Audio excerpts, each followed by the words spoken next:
autoridade, eu lhe dou a sabedoria das primeiras palavras, meu querido. Boa noite, viu?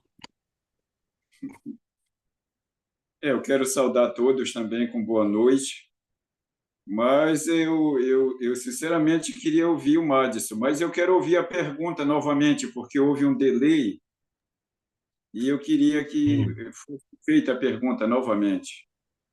sim, pastor José Lima. A pergunta é a seguinte: podemos fazer a Santa Ceia de forma ilustrativa na Páscoa para as crianças? Eu acho que ilustrativa no sentido de mostrar a importância da Santa Ceia, mostrar a importância do sangue de Jesus e da sua morte na cruz, sim. Agora, levar crianças não batizadas que ainda não confessaram o preço desse sangue, a importância da salvação pelo sangue, através da graça ou através da fé e da graça, acredito que não, mas o ensino é válido, porque essas crianças logo mais serão adolescentes, logo mais serão jovens e membros de nossas igrejas. Então, desde o início da sua caminhada cristã, elas já vão sendo orientadas, já vão ficar sabendo do significado e da importância da ceia. Agora, participando com elementos, mesmo que de forma ilustrativa, eu acredito que não, pelo fato da envergadura que a ceia tem. Eu espero que as pessoas estejam me compreendendo aqui. O que é a envergadura que eu quero dizer? Seria a questão das prerrogativas da ceia. Quem celebra a ceia? Qualquer um pode celebrar? Não. Quem toma a ceia? Qualquer um pode tomá-la? Também não. Então, essas prerrogativas fazem com que a ceia seja, até certo ponto, um sacramento. Logo, participam da ceia as pessoas que tenham consciência da sua salvação, da sua confissão. Nesse caso, as crianças não teriam. Agora, ensinar sobre o assunto, acredito que há uma necessidade e nós precisamos fazer isso sempre. Agora, mesmo ilustrativo é complicado na nossa visão, quando nós olhamos para o que Paulo ensinou, né, na,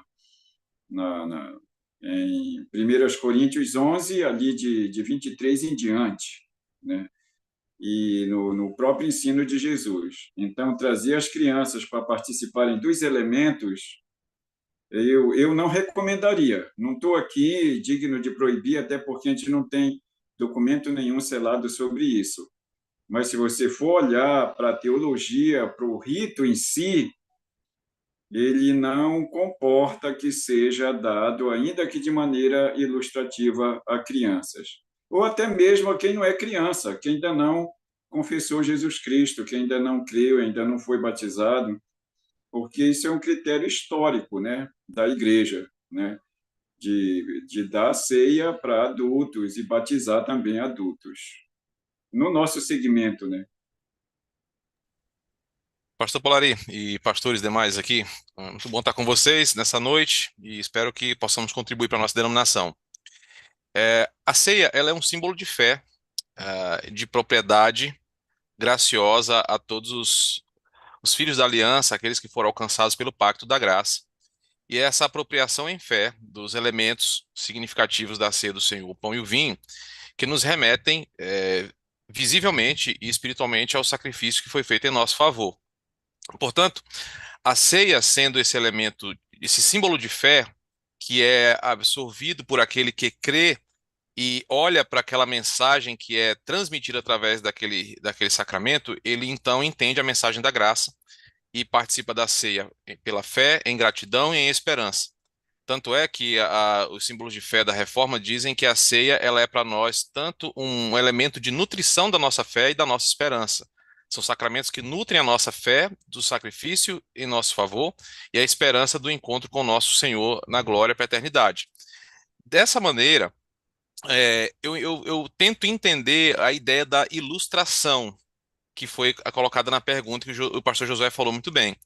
Porque há uma tendência de que as pessoas façam representações da narrativa de Êxodo que as pessoas entendam o que foi a Páscoa, tanto no Antigo Testamento, a primeira Páscoa judaica dos hebreus, e como a Páscoa foi celebrada ao longo do cânon, tendo a referência maior, talvez, à última celebração da Páscoa, onde Cristo ministra a ceia do Senhor.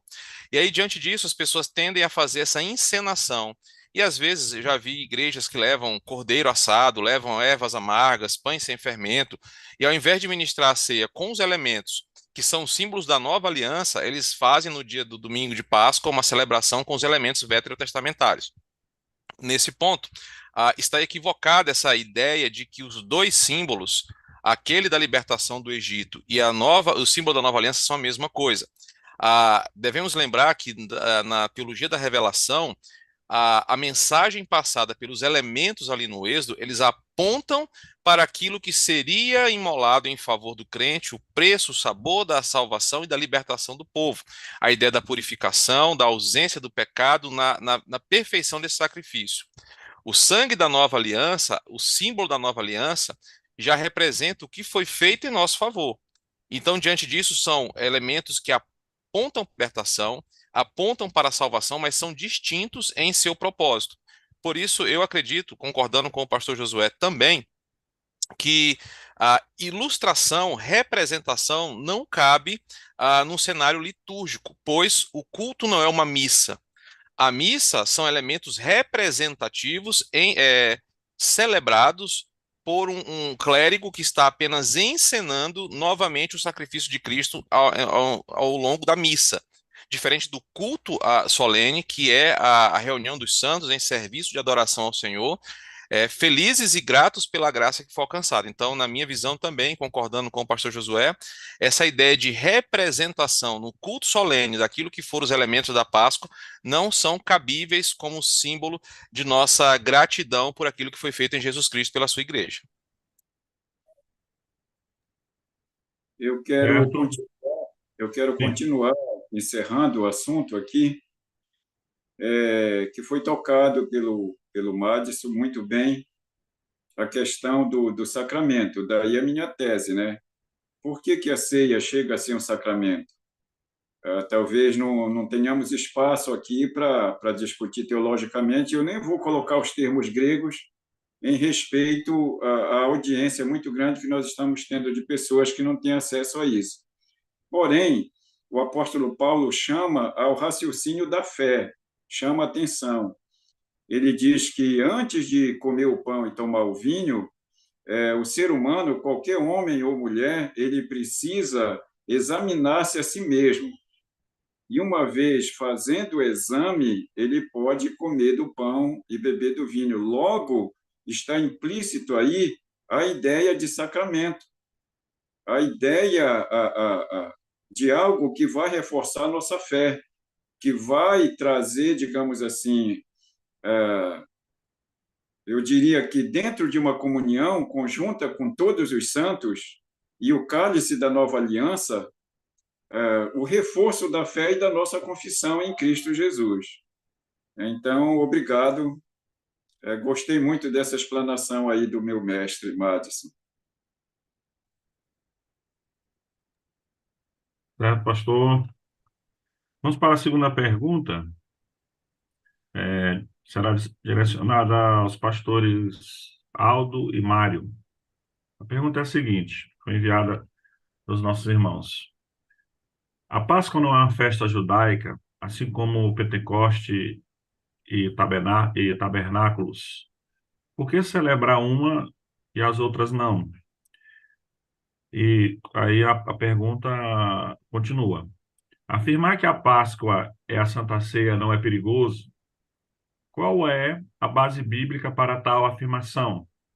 E se a Páscoa é a Santa Ceia, o correto não é uma celebração anual?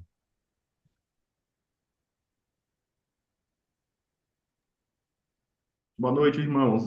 É um privilégio poder rever os nossos amigos de ministério e, de alguma forma, também poder estar contribuindo aí para esse momento de reflexão.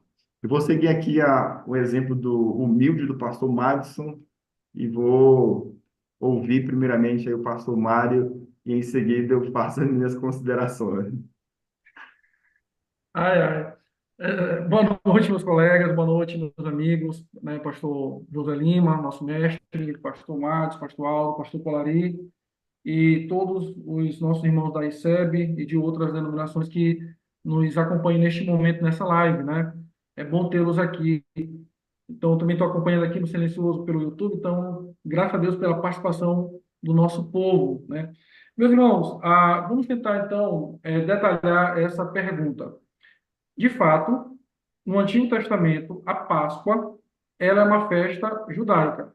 Ela está dentro do calendário judaico. Isso é um fato. Assim como a festa do tabernáculo, a festa do Pentecostes, ou da colheita, e tantas outras festas, né? De acordo com os relatos bíblicos e históricos, era a festa mais importante do calendário judaico, a Páscoa, logo seguida de Pentecostes. Corretamente, a pergunta é feita quando diz por que nós celebramos a Páscoa e não celebramos as outras, né? Essa é uma pergunta sincera e ela tem uma base para isso, tá? A segunda questão da pergunta é: em que momento a Páscoa ela foi substituída, né? Quando Cristo, né, ele vai celebrar a última Páscoa nos três evangelhos, uma única vez, no Evangelho de João, três vezes, tem o último momento antes da sua crucificação, fica muito claro para nós que ali há uma substituição da Páscoa judaica pela Páscoa cristã, que agora é a ceia do Senhor. Isso se faz pela própria palavra de Cristo, e no momento que ele, então, faz essa mudança, porque agora, nele, né, a nossa passagem, a nossa libertação, a nossa redenção, a nossa remissão é completa, é perfeita em Cristo Jesus. Então, não seria nenhum problema para nós, né, e eu particularmente parto desse pressuposto, em afirmar que a ceia do Senhor, né, que nós celebramos todo domingo, é de fato a nossa Páscoa, a nossa verdadeira Páscoa. Da mesma forma que o batismo substituiu a circuncisão, a ceia do Senhor agora substitui a Páscoa judaica, com, claro, dentro de uma nova aliança, que nós podemos ver tanto nos evangelhos, na palavra do próprio Cristo, como também podemos ver claramente em 1 Coríntios, onde é se falado do cálice de uma nova aliança, agora em Cristo Jesus. E por que então que nós não celebramos a Páscoa uma única vez por ano, como faziam os judeus, né, do Antigo Testamento e da época de Jesus? Porque o texto bíblico é muito claro. Toda vez que reunirdes em meu nome, e aí é uma referência ao culto solene, nós devemos celebrar a ceia do Senhor, que é a nossa Páscoa. Alguns reformadores, como João Calvino, por exemplo, ele vai advogar que nós, enquanto Igreja do Senhor, deveríamos celebrar a Páscoa todo domingo, já que é o memorial, é para o culto solene e quando a igreja está reunida em adoração ao Senhor. É por isso que nós celebramos mensalmente a Páscoa. Nós lembramos claramente do que Cristo fez como ato simbólico, memorativo, mas também como um meio de graça para alimentar a nossa fé, como já foi muito bem definida pelo pastor Madison e pelo pastor Josué Lima. Então, nesse ponto, não há nenhuma dificuldade em entendermos que a Páscoa, a nossa Páscoa agora em Cristo, a nova aliança, ela deve ser celebrada todo o momento que a igreja está reunida. No caso da ICEB, como a nossa tradição, que está de acordo com a Escritura, coloca que nós fazemos isso uma vez por mês, não teria nenhum problema. E ali nós estamos celebrando a nossa Páscoa. E aí nós não podemos confundir a Páscoa cristã, que é a nossa ceia, com a Páscoa judaica, que foi um outro momento, uma antiga aliança que agora foi substituída pela nova aliança em Cristo Jesus. Os textos bíblicos, como 1 Coríntios, repito e ratifico, e os textos do Evangelho deixam isso muito claro para todos nós. Então, toda vez, meus irmãos, que nós celebramos a Páscoa, a ceia, perdão, nós estamos celebrando a nossa Páscoa. Nós estamos celebrando a nova aliança, o sacrifício do Cordeiro perfeito, aquele que cumpriu a lei em nosso favor. Ok, eu acho que eu concordo plenamente com o que o pastor Mário colocou, só fazendo uma observação que eu acho que é importante. Na pergunta, talvez a gente precisaria pontuar isso, que há uma diferença. A Páscoa não é a nossa Santa Ceia. Quando a gente coloca uma coisa pela outra, a gente corre um grande risco de entender que uma é a outra e que a gente pratica uma porque a outra não pode como não somos judeus, então a gente precisa praticar outra, né? Então, a Páscoa é Páscoa, a Santa Ceia é Santa Ceia. A dificuldade em entender que a Páscoa é a Santa Ceia é talvez ir para um extremo de não entender o que é a Páscoa, a relevância histórica, o significado que ela traz para a Santa Ceia. Então, não dá para a gente simplesmente participar da Santa Ceia, adotar a Santa Ceia, sem levar em consideração o que é a Páscoa. Então, nesse sentido, a Páscoa, eu não concordaria que a Páscoa cristã é a Santa Ceia, porque a própria Bíblia não traz essa nomenclatura para a Santa Ceia, são conceitos diferentes, são propostas diferentes que estão diretamente interligadas, né? A primeira pergunta que foi feita em relação ao por que nós comemoramos a Páscoa, ou melhor, a Santa Ceia, só repita, por favor, pastor Clarice, só para eu não argumentar aqui fora do E não celebramos as assunto. outras festas, pastor Aldo. A Pentecostes, por exemplo, entendeu? É porque celebramos, A tá assim, Páscoa não adota Pentecostes, por exemplo. ok. Por que celebramos a Páscoa e não as demais, né? A Isso. Páscoa, ela marca realmente o início de uma série de festividades que estão diretamente conectadas. E uma forma bem simples de a gente tentar pensar seria olhar para o Novo Testamento, para os símbolos, por exemplo, da Santa Ceia, e a gente se perguntar por que que o pão representa o corpo, por que que o vinho representa o sangue. O pão e o vinho só têm essa conotação porque o próprio Cristo aplicou isso. Ele pegou o pão e disse: a partir desse momento, esse pão vai representar o corpo, e a partir desse momento, esse vinho vai representar o sangue.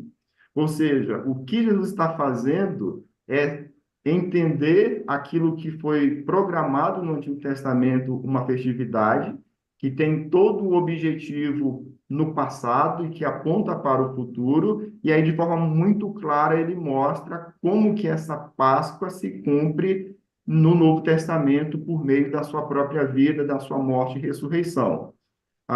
Então, esse seria o ponto central. Por que que a gente não faz uso no mesmo nível da festa dos pães asmos, do tabernáculo e de tantas outras festividades do Antigo Testamento?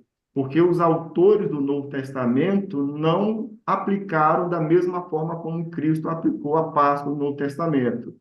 Nós vamos ter alusões ou referências a essas festividades e algumas delas são usadas para trabalhar algum princípio. Questão dos pães asmos, Paulo vai falar sobre a questão do fermento aos Coríntios, ele vai aplicar esse elemento que fazia parte também, que em algum momento na história do Antigo Testamento fez parte da Páscoa, mas ele vai usar isso não como uma festividade em si, mas como um princípio que aquela festividade ensinava e ele vai aplicar à vida da igreja. Então, por que que nós não damos o mesmo valor a essas demais festividades e sim a Páscoa? Porque os autores do Novo Testamento focaram na Páscoa, porque o próprio Cristo foi aquele que cumpriu e deixou estabelecido essa relação entre o cristão e a Páscoa, apontando para a Santa Ceia. Polari, cabe aqui uma contribuição, né? Nada a retirar do que os irmãos falaram, mas enquanto o pastor Aldo falava, eu lembrei de uma citação do autor Walter Kaiser, que nós conhecemos pela sua produção nos textos, sobre textos do Antigo Testamento. Ele traz uma citação falando sobre os símbolos do Antigo Testamento e a ausência deles no Novo, explicando que na ideia da revelação, o Antigo Testamento ele precisava de símbolos, uma vez que eles não tinham o Messias entre si, em uma encarnação que remetesse a ele todo o sentido da própria teologia. Então, Walter Kaiser vai dizer que os símbolos, e aí entra toda a festividade judaica que o pastor Aldo acabou de explicar, e que algumas delas foram sendo menos praticadas ao longo da história, assim como algumas leis sanitárias, algumas leis que foram abandonadas pelo próprio povo ao longo da história, eram necessárias para um povo que ainda não tinha entre si o Messias e precisava de elementos de esperança. E o Kaiser diz que quando Cristo, então, exerce o ministério terreno, A sua igreja não precisa de certos elementos da festividade judaica para ter o sentido que eles apontavam, pois eles tinham o próprio Cristo em si, sendo a culminância de tudo isso. Portanto, a igreja do Novo Testamento, ela não é uma igreja cuja fé é pautada em símbolos, em festas ou em elementos. Ela é uma igreja que é pautada no próprio Cristo encarnado e a sua obra na cruz, o que nos dá essa ausência de festividades, de calendários litúrgicos, de elementos, pois não há para nós mais essa necessidade simbólica daquilo que haveria de vir, porque ele já veio e fez sentido para tudo que o Antigo Testamento apontava. Certo? É, continuando aqui, pastor Josué Lima e pastor Madison. Qual seria a diferença entre a Páscoa? Qual seria a diferença da Páscoa da ICEB, Igreja Católica e os judeus, visto que os três comemoram a Páscoa? Pastor José Lima e pastor Madison. Qual seria a diferença da Páscoa da ICEB, da Igreja Católica e dos judeus? Eu posso falar, Madison, na tua frente?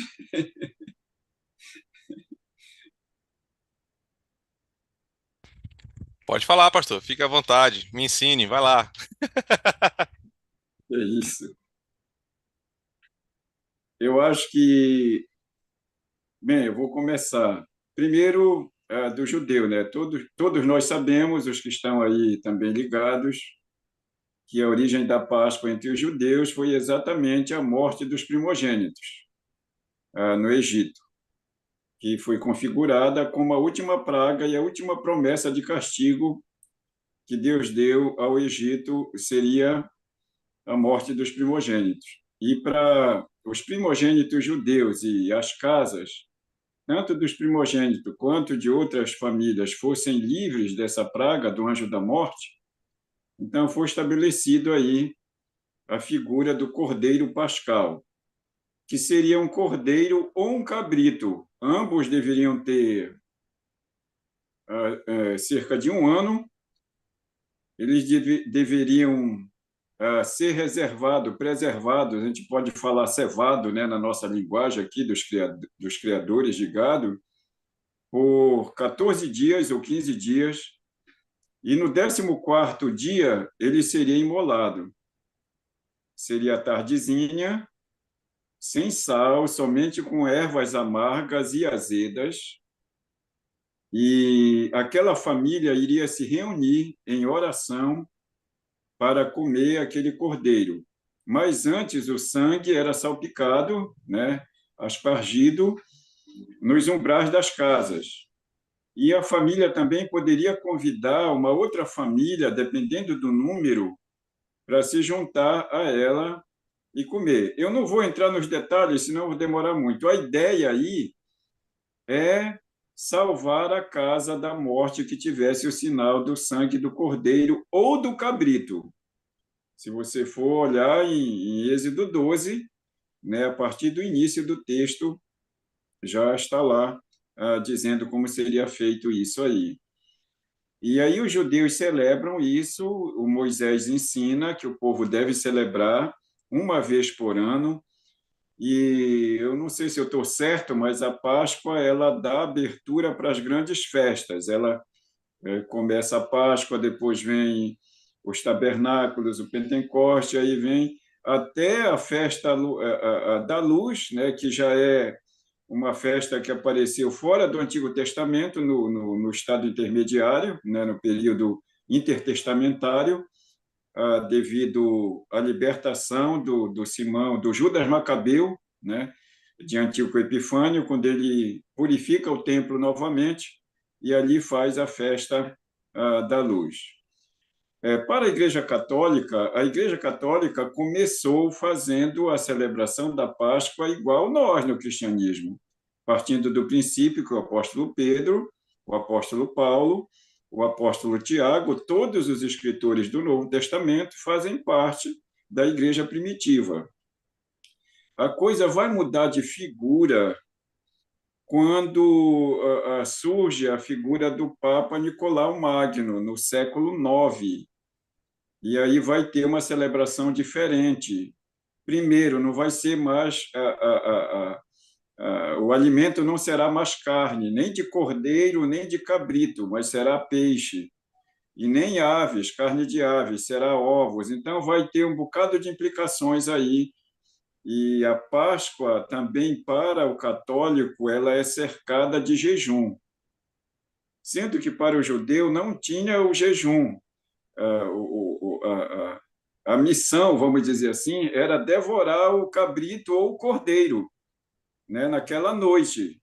Era uma espécie de vigília, o pessoal orando, né, ou fazendo a contrição diante de Deus e as confissões, e clamando a Deus que os livrasse da morte, e até amanhecer o dia. E já os católicos é inserido o jejum, o afastamento sexual, né, abstinência sexual, bebida, uma porção de coisas, e a troca do cordeiro pelo peixe. Eles não podem comer carne. E aí vem as outras coisas místicas, que não cabe eu colocá-las aqui, mas o Madison sabe muito bem e pode contribuir. Falta para nós a diferença nossa? Para Sim, nós, para eu aí, acho que serve. é, né? Isso, pastor Josué. Como é que a ICEB, então, vê e interpreta a ceia? Pode continuar, estamos aqui todos aprendendo e está bem legal. Na Páscoa. A Páscoa, exatamente. Bem, porque o Cordeiro Pascal, né, ele foi prometido pelos profetas, depois ele foi apontado pelo grande profeta, que foi João Batista, e ele mesmo celebrou e disse que o pão seria o seu corpo e o vinho seria o seu sangue. É interessante o que Paulo pontua em 1 Coríntios, capítulo 11. Paulo diz: o Senhor, na noite em que foi traído. Aí Jesus diz, na noite que ele foi traído: fazei isto. Aí vem o escopo de ordenança. Em memória de mim. A ideia de memorial, de lembrar. E Jesus pega o pão, ergue-o, dá graças, distribui aos seus discípulos, diz que é o seu corpo. É interessante o movimento do texto, dos narradores. De modo semelhante tomou o cálice, diz Paulo, erguendo-o, deu graças e disse aos seus discípulos: esta é a nova aliança que eu faço convosco no meu sangue. Todas as vezes que comerdes esse pão e beberdes esse cálice, vocês estarão celebrando a morte do Senhor até que o Senhor venha. Então, a ceia para nós, que seria a substituição da Páscoa, a Páscoa, para nós, ela apontava para a ceia, ela apontava para o Cordeiro perfeito. E se nós formos ler a carta aos Hebreus, isso aparece de maneira muito clara. O escritor está explicando aos judeus cristãos que a nossa Páscoa é Jesus, porque ele é o sumo sacerdote perfeito, ele é a oferta e ele fez o sacrifício e ele mesmo cravou na cruz as nossas dívidas. Então, é interessante nós olharmos isso. Então, a convicção das igrejas bíblicas, né, confessionais, é que a ceia ela não é a Páscoa, não é celebrada como a Páscoa, mas ela é substituta direta da Páscoa, porque ela é cumprida em Cristo. Então, se nós falarmos que Cristo é a nossa Páscoa, como disse Paulo, nós estamos certos, porque ele é o Cordeiro perfeito que morreu para nos livrar da morte eterna com seu sangue. O senhor, pastor Madison. Pastores, eu não tenho muito o que contribuir com essa explanação, porque ela foi exatamente, contemplou tudo que a gente falou. Eu só gostaria de fazer essa distinção, que no judaísmo, a própria espera messiânica e a figura messiânica para o judaísmo, ela sempre foi com ares geopolíticos. O próprio ato libertário de Yahvé contra Faraó, apesar de ter no plano da história da redenção da parte de Deus essa visão macro de libertação, ela teve para o judaísmo um aspecto geopolítico. Nós estamos sendo libertos do poder do faraó opressor e estamos sendo libertos pelo poder de Yahvé, que além de ser o único e maior Deus sobre todos, está libertando o seu povo que foi escravizado. Então, essa visão do judaísmo é a visão do Peshach que eles mantêm até hoje, da Páscoa. No catolicismo romano, o pastor José falou muito bem. Ele foi transformado num aspecto místico medievalista, onde a substituição até das próprias ordenanças do texto bíblico, que nunca nos proibiu de comer alimentos, que nunca nos absteve de algumas coisas que são impostas pelo medievalismo católico, dão a Páscoa esse ar de uma abnegação por conta da sua visão sacramentalista, onde a abstinência, a abnegação favorece a piedade e assim dá um status àquele que cumpre com rigor essas abstinências. E para o cristianismo, como o pastor Josué bem falou, a ideia da nossa celebração da Páscoa, ela não está ligada a uma herança judaica, mas sim à compreensão da nossa libertação, da nossa salvação em Cristo Jesus, de forma que ele em si é o Cordeiro de Deus que tira o pecado do mundo, coisa que aquele cordeiro ou cabrito do Antigo Testamento não podia fazer e que a abnegação, a abstinência da Igreja Católica não consegue oferecer ao seu fiel. Obrigado, pastores. Quero registrar a presença de alguns irmãos que estão aqui no chat. Os irmãos de Imperatriz, irmã Ieda Barbosa, o pastor Frank, vai ser a Shaddai, em São Luís, Tucuruí, Segunda Igreja. Temos também a igreja aqui de Barra do Corda, Macapá, primeira irmão Adonias, da primeira igreja cristã de Macapá. Também Campo Missionário de São Paulo, está aqui. Cametá, graças a Deus, muitos dos nossos irmãos estão presentes, acompanhando a live, mandando aqui mensagens. E, pastor Matos, mandaram aqui uma mensagem exatamente para o senhor aqui, uma pergunta. Ai, meu Deus. Mandaram aqui uma pergunta para o pastor Matos Oliveira. Manda? Na hora que os demais falarem aí, deu o tempo que eu respiro. Eu vou até ver a pergunta. Sim, senhor. É, Irmãos, nós vamos continuar com as perguntas, tá? Aqui nós temos uma pergunta que foi direcionada para o pastor Madison. E a pergunta é a seguinte: dentro da perspectiva histórico-cultural, conforme Êxodo 12, de 1 a 20, e Lucas 22, de 1 a 20, como fazer a adaptação correta dos elementos pão e vinho? Aí eu vou dar um tempinho para o pastor Matos dar uma olhada no texto, depois a gente retorna, tá bom? Agora eu passarei uma pergunta para os pastores Aldo e Mário. Qual é a orientação com relação à representação teatral da Paixão de Cristo?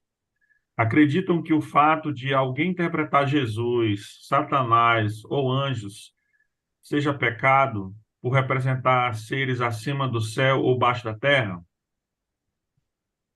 Pastor Aldo e pastor Mário. Aldo, agora, pastor Aldo, agora tu começa, pastor. Agora é tua vez. Eu vou ficar aqui te ouvindo primeiro. Ok, eu acho que talvez uma outra pergunta que seria importante a gente fazer para entender essa primeira seria em que ambiente, em que momento essa representação seria feita, né? Para que a gente pudesse avaliar o objetivo, a validade, se seria adequado ou não. A representação em si, ela pode ser pedagógica. O Antigo Testamento, o povo judeu, ele tinha muito essa preocupação de trazer uma imagem, de trazer um conceito concreto também.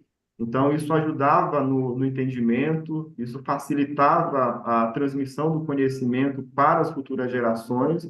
Então, eu não vejo nenhuma dificuldade, desde que a gente sempre pense no propósito disso.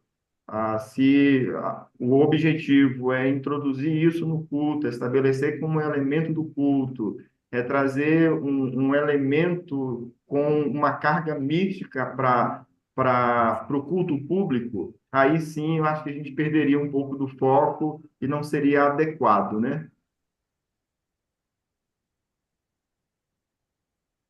Irmãos, eu vou no mesmo tom de resposta do pastor Aldo. Eu sei que esta época agora de Páscoa, né, que se aproxima, dia 29, é o feriado de Páscoa, a Paixão de Cristo, muitas igrejas têm por hábito fazer cantatas, representações teatrais, e fazer isso no domingo à noite, às vezes, dentro do culto solene, ou substituir o culto solene por esse tipo de programação. Eu entendo que existem momentos, né, outros momentos, que talvez possa se representar, né, através de uma peça, através de um momento, dependendo do contexto da sua igreja, a questão da Páscoa, né, como ela é feita ali na Paixão de Cristo. Eu entendo também, só abrindo parênteses, que talvez a pessoa esteja perguntando por causa da representação, especialmente de Cristo, né? Então, alguns, né, entendem que representar a divindade seria a quebra de um mandamento, tá? Se for essa a questão, aí o assunto teria uma outra discussão que eu entendo que não é o momento agora. Nós não estamos discutindo a quebra de um mandamento ou se é pecado ou não fazer a representação da divindade. Só para a gente não perder o foco. Então, eu volto dentro da argumentação do pastor Aldo, entendendo que e podem existir momentos que, se você, enquanto igreja, quiser fazer uma representação, pode. Eu só não entendo que, por exemplo, o culto solene no domingo seria este momento, substituir o culto solene por uma cantata ou por algo teatral naquele momento. Eu sei que algumas nossas igrejas, né, que ainda seguem talvez um princípio mais normativo do culto, não vejo nenhum problema em relação a isso, tá? E aí até praticam. Eu, particularmente, por exemplo, por muito tempo, como pastor da ICEB, eu não via dificuldade em relação a isso, né? Eu fui criado numa tradição dentro da ICEB, onde a Páscoa era um momento onde se ensaiava muito para teatro, cantata, e o momento da Páscoa era marcado por este momento, né? Então, se tinha esse momento, esse ápice, né? Vamos fazer uma cantata com cânticos, com teatro, para representar a Páscoa e ser até uma maneira de evangelizar aqueles que estão perdidos. E aí, quando eu assumi o ministério pastoral, por algum tempo também ainda pensei dessa forma. Hoje, pelo meu arcabouço teológico, eu tenho uma outra perspectiva em relação a isso. Entendo que não é o momento para o culto solene. Pastor, mas não será uma maneira de pregar a palavra? Não será uma maneira de evangelizar? Bom, partindo desse argumento, você pode fazer isso numa praça, você pode fazer isso talvez no teatro, você pode talvez levar isso para uma escola, né? Tem outras oportunidades que você pode usar isso. Eu tenho hoje, dentro da minha perspectiva teológica, uma dificuldade de fazer essa representação no culto solene, né? Porque eu entendo que o culto solene ele não tem essa abertura, tá? Então essa seria a minha resposta. Eu entendo que você pode fazer sim isso de uma outra maneira. Agora, voltando àquela questão. Se você entende que tem uma dificuldade de representar a divindade e você acha que vai quebrar o mandamento, é melhor que você não faça, tá? Para que você não corra no erro de consciência, ok? Aí seria uma outra discussão, para um outro momento teológico, essa questão dos mandamentos do Antigo Testamento e como obedecer ele hoje. Mas a questão é, dentro do culto solene, eu creio que não cabe a cantata. Eu creio que nós temos uma outra oportunidade para fazer isso. Certo. Pastores, muitas perguntas chegaram, estão chegando, ainda sobre o assunto, a relação Páscoa e ceia. Eu gostaria de saber se algum dos pastores quer acrescentar alguma coisa. Eu tenho muitas perguntas, mas a ideia é a mesma.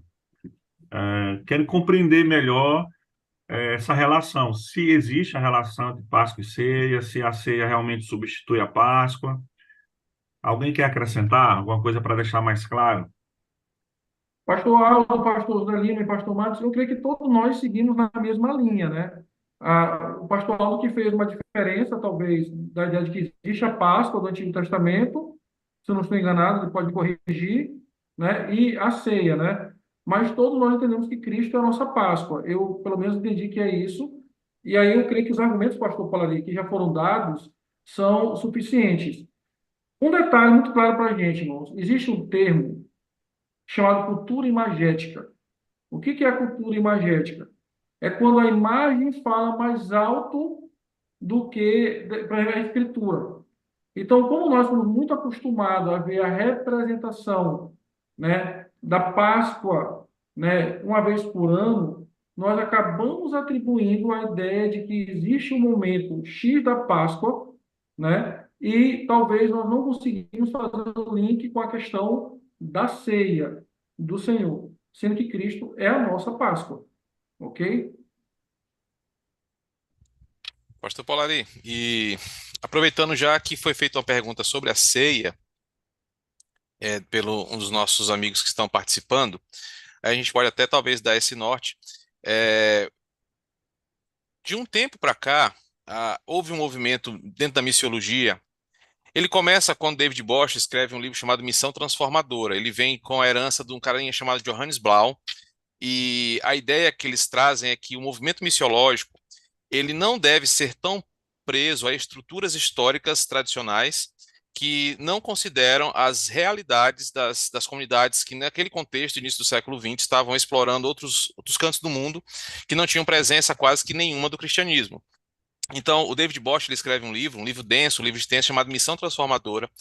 E em um dos capítulos desse livro, um dos trechos desse livro, ele vai falar sobre a questão da inserção de uma cultura dentro da perspectiva teológica da redenção. E o que ele diz a partir disso? Que é necessário que a igreja missionária interprete a cultura, buscando pontos de conexão entre a verdade do evangelho e faça essas inserções no seu discurso. Então, ele parte de uma hermenêutica cultural, chamada de semiótica, onde ele lê e interpreta a cultura, buscando verdades do evangelho que possam ser aplicáveis.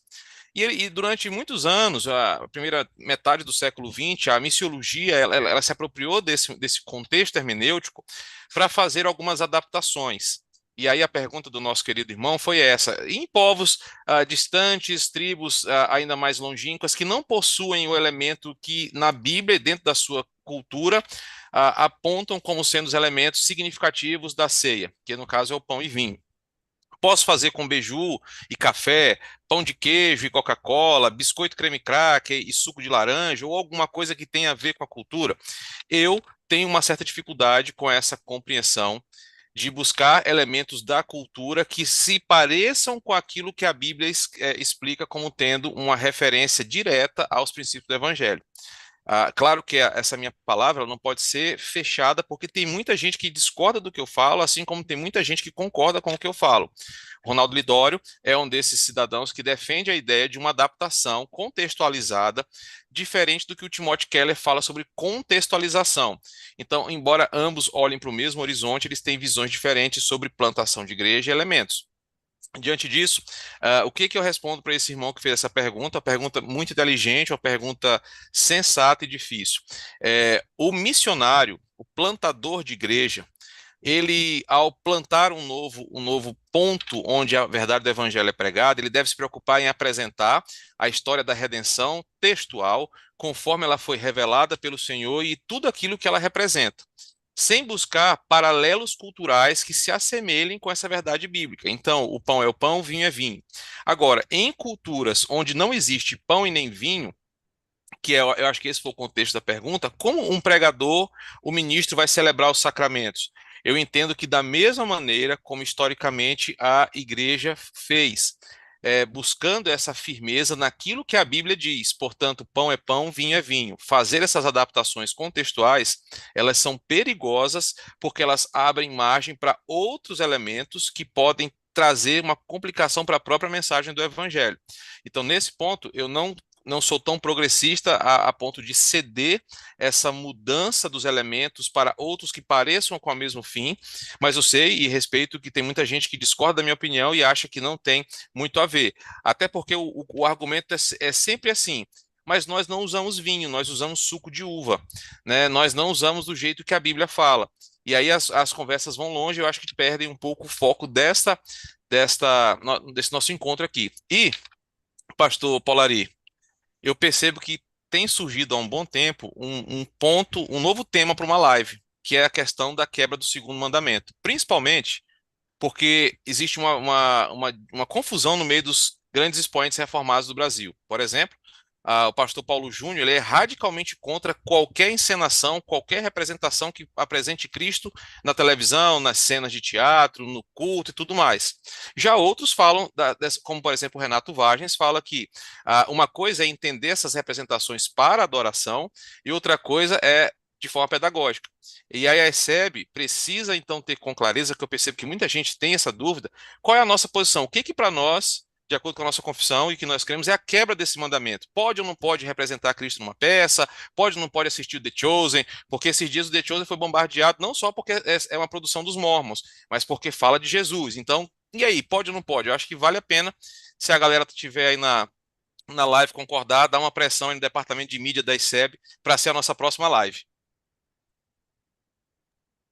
Pastor Polari, só concluindo meu pensamento aqui da questão da Páscoa, eu queria deixar um texto bíblico. Lucas, capítulo 22, do versículo de 14 a 18. Você pode abrir aí, meu querido irmão. Cristo fala da última ceia, perdão, da última Páscoa, né? Versículo 15, ele diz, no capítulo 22 de Lucas, e disse-lhe: tenho desejado ansiosamente comer convosco esta Páscoa antes do meu sofrimento, pois vos digo que nunca mais a comerei, até que ela se cumpra no reino de Deus. E aí depois ele fala do cálice. Por quê? Na Páscoa judaica, além do cordeiro, você tinha que também tomar o cálice, que era dividido em 4 cálices, diluído em água. Então, observe bem o texto bíblico. O texto diz que Cristo agora diz que a última Páscoa no modelo judaico, ele está se referindo a essa Páscoa, e diz que comeremos agora somente na consumação do reino. Logo no versículo 19, agora Cristo institui o quê? A ceia. E ao instituir a ceia, ele diz que agora nós temos o pão, né, como elemento que representa o seu corpo, assim como o cordeiro que era assado representava o sacrifício daquele cordeiro, e ele tinha que ser, de fato, comido. E aqui agora Cristo diz: olha, este pão representa o meu corpo. E logo na sequência ele fala de um novo cálice, que é uma nova aliança. Diante disso, o meu argumento é: nós temos a última Páscoa, tá? Que Cristo encerra agora com os seus discípulos e institui a ceia, que para nós, Cristo é a nossa Páscoa, numa nova aliança. Essa é a ideia do embasamento bíblico no contexto de que, de fato, a ceia é a nossa Páscoa.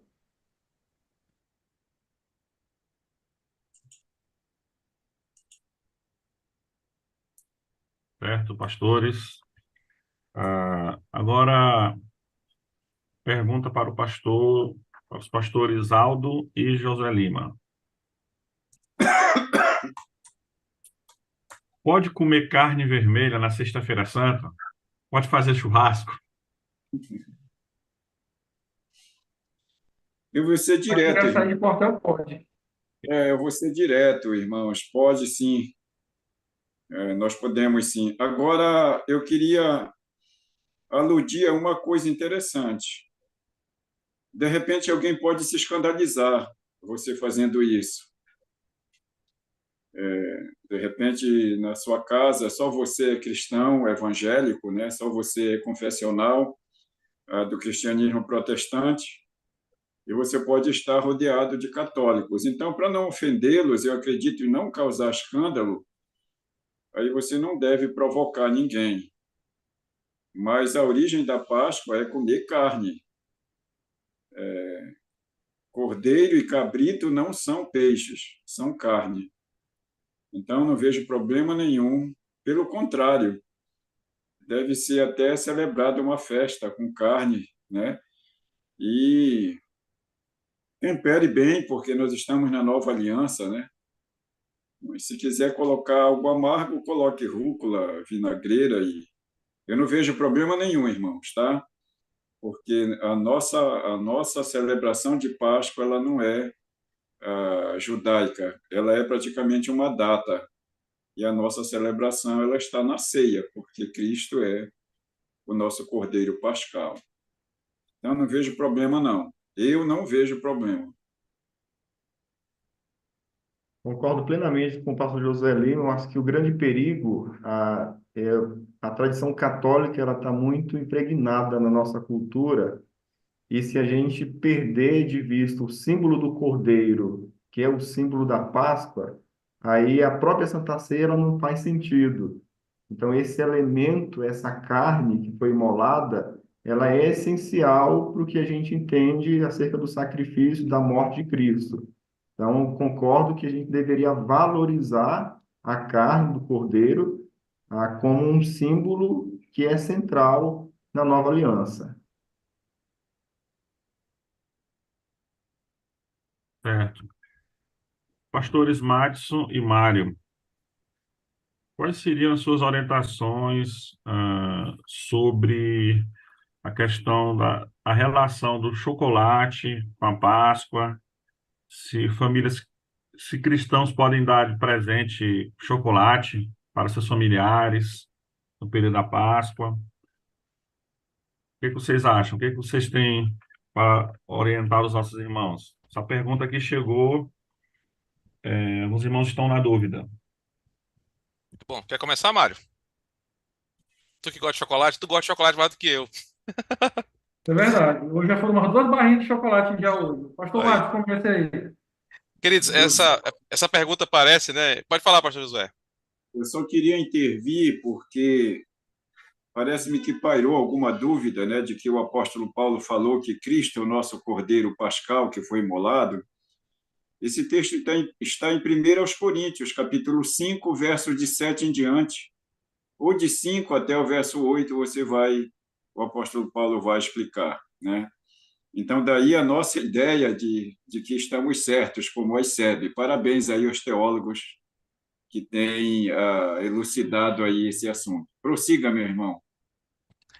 Pastor, eu acredito que a pergunta foi feita até de forma bem honesta, porque atualmente o símbolo da Páscoa é o ovo de chocolate, né? E como tá tão caro, agora é a barra de chocolate. Assim como, né? Assim como no Natal, a grande figura é o Papai Noel e os presentes, né? Isso é um movimento, eu acho que alguém já falou, eu não lembro, recordo se foi o Aldo ou foi o pastor Josué, de uma própria ressignificação dos elementos que são bíblicos para um novo tipo de cristianismo no Ocidente, uma religiosidade cristã que não se identifica com o texto, pois ela não se identifica com aquilo que os símbolos representam. Então, por exemplo, quando nós falamos que o símbolo da Páscoa deveria ser um animal que sangra em favor daqueles que provam do seu sacrifício e são marcados pelo sangue que emana, que flui dele, a sociedade ocidental pós-cristã, ela não entende que isso seja um símbolo atrativo e que seja amplamente aceito sem ferir preconceitos, sem ferir estigmas, e aí por isso há uma substituição desses elementos para algo mais palatável para a nossa sociedade, nosso tempo. Então esses movimentos eles não são aleatórios, eles são calculados pelo espírito de época para desconstruir uma visão, não apenas dos símbolos, mas isso vai tão longe, isso é tão elástico, que mexe na figura de Deus, na figura da Bíblia, na figura do pecado, na figura da salvação. E aí você tem, então, uma sociedade pós-cristã, onde ela reinterpreta, ela se tem por autoritária e autoridade, perdão, para reinterpretar os símbolos da Escritura para dar a eles um novo significado.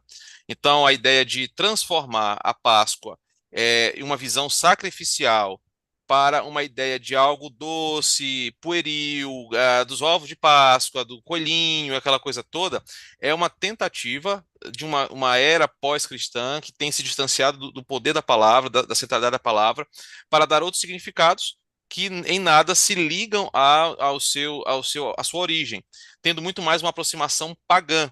como, por exemplo, a ideia dos ovos de chocolate, que surgiu na Inglaterra, na era vitoriana, quando, é bem antes, na verdade, mas ela se populariza na Inglaterra vitoriana, quando eles escondiam ovos de ganso ao redor do palácio de Buckingham, ao redor do palácio, e a família da rainha ia brincar de encontrar esses ovos desenhados, ornamentados, para então, depois dessa brincadeira, ah, celebrarem então a refeição pascal. E, na verdade, não eram nem ovos ornamentados, eram ovos de ouro, né, ornamentados com joias e ouro. Como a população britânica não tinha a mesma riqueza que a nobreza, a realeza, então substituiu-se esses ovos que eram de ouro, ornamentados por ovos de gansos espalhados pelas casas, numa brincadeira para que as crianças encontrassem, então, esses ovos escondidos. Isso vem depois para a América, substituindo os ovos, entra a ideia do ovo de chocolate, e a coisa vai cada vez mais perdendo seu significado. Isso acontece com o Natal, na ideia do São Nicolau, aquele velhinho caridoso que ajudava as pessoas de rua com frio, e ele se tornou então a figura do Papai Noel e a figura mais central do Natal. Essas coisas, elas não têm nenhum tipo de peso bíblico, porque são distantes da Bíblia, e culturalmente elas não trazem nenhum significado que faça alusão direta à Páscoa bíblica. Agora, se alguém quiser presentear seu filho, quiser presentear o pastor Mário, que gosta muito de doce, ele vai ficar feliz, mas não faça disso como símbolo de elementos de Páscoa. Isso não tem nenhuma relação direta com o que a Bíblia ensina. Meus irmãos, a brincadeira do pastor Marcos é real, porque eu gosto muito de chocolate. Isso é um fato, quem me conhece aqui sabe disso, né? Bom, mas, entendo bem, irmãos, nós estamos falando de Páscoa judaica, Páscoa cristã, agora estamos falando da Páscoa pagã, né? Que é um outro aspecto, né? Então, assim, a Páscoa que hoje é celebrada pelo mundo é uma Páscoa pagã. Quando a gente fala de Páscoa pagã, é porque ela não tem nenhum parâmetro estabelecido com a palavra de Deus e nem nos leva a expressar a glória de Deus neste mundo. Então, símbolos foram criados, né? Como o coelho da Páscoa, como os ovos de chocolate, e esses símbolos, eles substituem, né, de forma didática, isso é importante enfatizar, o verdadeiro sentido do que nós celebramos como Páscoa, né? Mesmo que você ainda se prenda a talvez a Páscoa judaica, né? Então você está didaticamente ensinando a você, aos seus filhos, à sua igreja, que existem outros símbolos, e os símbolos, eles têm força de representação, né? Não pense que a sociedade decaída, ela está destruindo símbolos, na verdade, ela está substituindo símbolos. Ela está criando uma nova cultura de símbolos, para que as pessoas esqueçam aqueles símbolos que, por exemplo, norteiam a sua fé. Ok? Então, por exemplo, é muito interessante você trocar a cruz por um ovo, Cristo por um coelho. Então, são símbolos, estão trocando, não estão sendo abandonados. Perdão, estão sendo, mas substituídos por outros. Tá? Então, isso é muito sério e eu entendo que muitos pais acabam, por exemplo, na infância dos seus filhos, fazendo isso. Eu sei que às vezes, a criança quer um ovo de chocolate, por que que não dá esse ovo? Eu, particularmente, criei os meus filhos sem nunca receberem um ovo de chocolate, né? Eu me lembro muito bem que os meus pais, por não serem crentes, no começo, quando chegava o período da Páscoa pagã, eles queriam dar um ovo de Páscoa e dizer, pai, olha, mãe, meus filhos não vão receber e eles não vão comer esse ovo aqui. Por quê? Tem algum problema? Existe uma manifestação demoníaca, eles vão agora manifestar o demônio do coelho? Não, não é nada disso, irmãos. Não é essa a proposta. A ideia de que eu estarei ensinando para eles que existem outros símbolos muito mais importantes do que a cruz e assim por diante. Diante disso, nós não usamos aqui na nossa casa, nunca compartilhamos disso, e eu parto do pressuposto que eu não presentei ninguém e eu tenho uma grande dificuldade em receber presentes, né? Como este, apesar de gostar muito de chocolate, mas eu tenho uma dificuldade em relação a isso, tá? Então, assim, um conselho para igrejas, para pais, para amigos. Por que que eu falo igreja? Porque eu já vi igreja botando o coelhinho da Páscoa, né? Eu já vi, tá? Eu já vi lá a criança indo com o coelhinho pintado na Páscoa, Eu já vi igreja na época da Páscoa dando chocolate para as crianças, sabe? Depois pais também reforçando isso. Irmãos, isso é um símbolo de uma Páscoa que está completamente distante de qualquer conceito bíblico de Páscoa. Seja ele no entendimento judaico, seja ele no nosso entendimento que a ceia substituiu a Páscoa. Então, assim, eu só quero dizer que isso é perigoso, de maneira didática, de maneira ensinável para os filhos, para a igreja, é muito perigoso. E nós temos elementos suficientes para representar este momento. Nós temos símbolos que, de fato, mostram o que é a nossa Páscoa, quem é Cristo Jesus.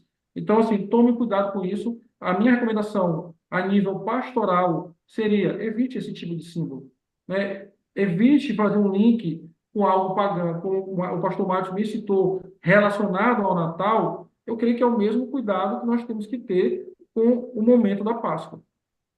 Além de ser muito caro, né? Essas práticas no nosso mundo aqui, na nossa sociedade.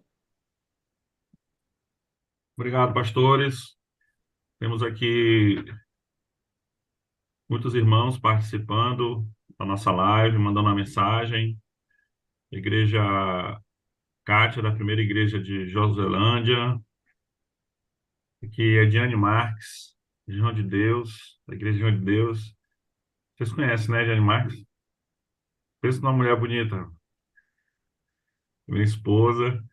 O pastor Cláudio, primeira igreja cristã evangélica em Colinas. Um abraço, pastor Cláudio. Aqui o Ari Gomes, primeira igreja, da Igreja Redenção do Pará. Temos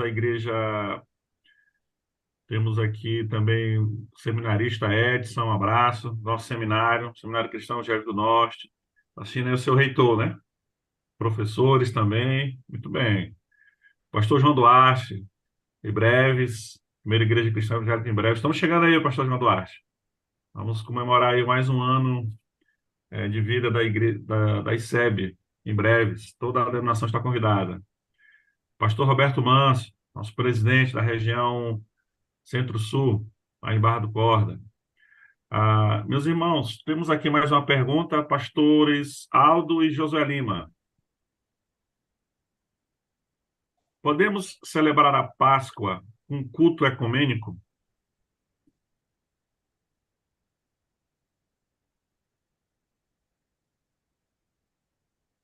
Culto ecumênico seria juntar aí exatamente o quê? Tentar unir exatamente o quê, né? O ecumenismo ele não se encaixa na realidade do evangelho, então, independentemente de qual seja a comemoração, ela não seria bem-vinda, e principalmente na Páscoa, que tem esse cumprimento da Santa Ceia, não daria para juntar dois conceitos antagônicos que representam valores e conceitos completamente diferentes em um único ambiente, né? Não é possível, não.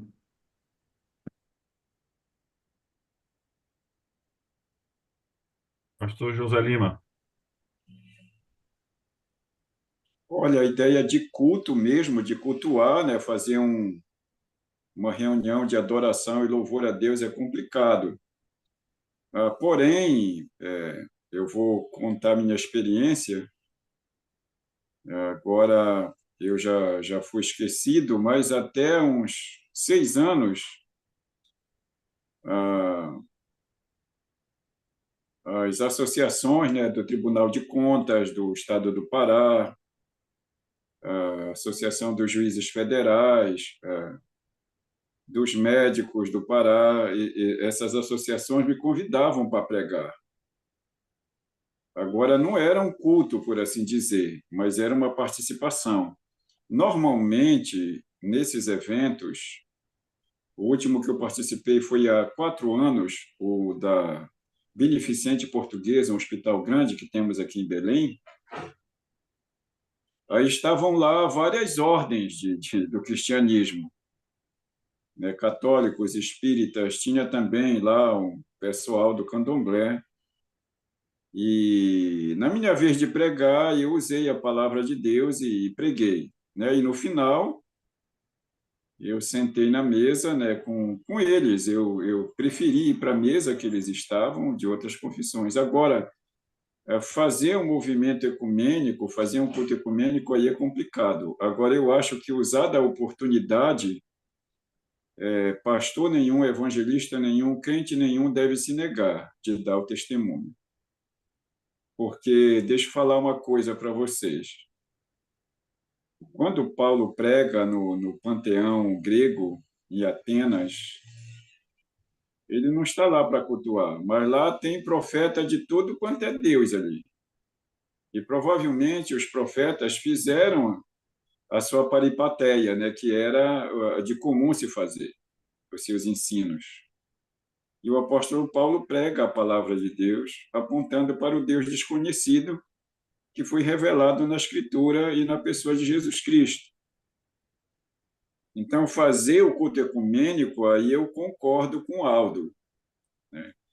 Agora, o pregador, o evangelista, o crente se privar de participar, dando um testemunho ou usando da ocasião para falar da palavra de Deus, tendo cuidado de não ofender ninguém, mas de deixar a Bíblia ser a Bíblia, eu não vejo problema nenhum. Agora, quando se fala de culto ecumênico, a gente precisa pontuar algumas coisas. De acordo com a nossa Carta de São Luís, né?